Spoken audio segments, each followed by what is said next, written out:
we have said it all along, and even if you look at the history of Raila's statements on IBC, he complained that the IBC register was not credible.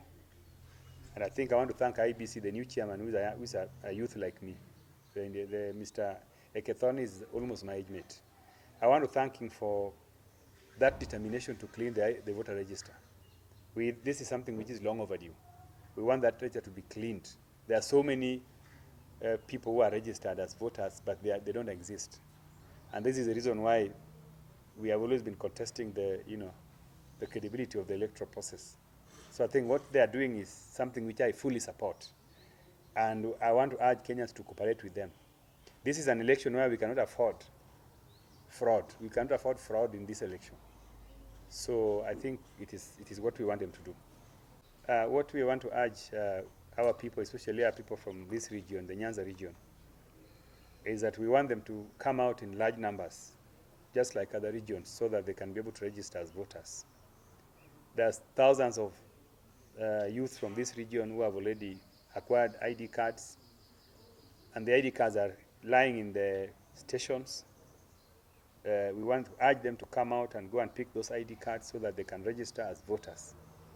This is an election where we do not take chances. We don't want to take chances. We want to demonstrate our power as a region in the electoral process of our country.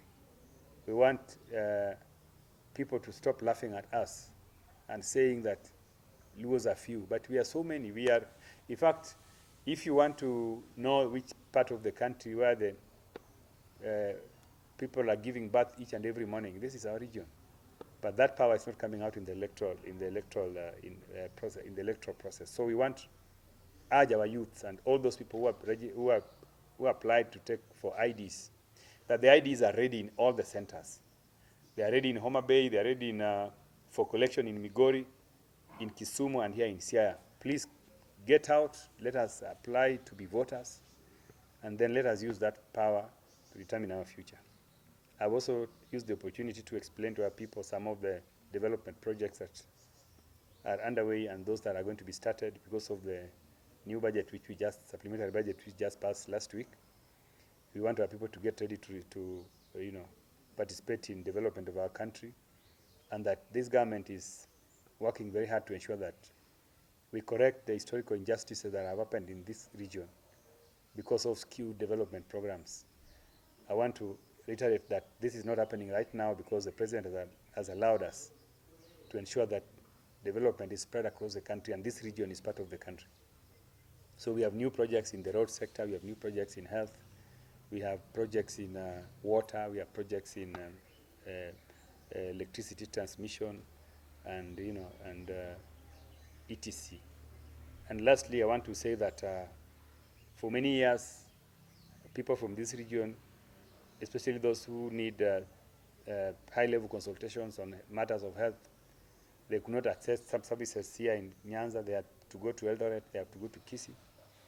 So, but now we have pumped in more resources at the Jaramogi Oginga Odinga Level 6 Hospital, and the cancer center has been fully funded. We urge them to move with speed and ensure that that project is completed, so that in the near future, our people will not be traveling to Eldoret to access, curative services the way that they have been doing.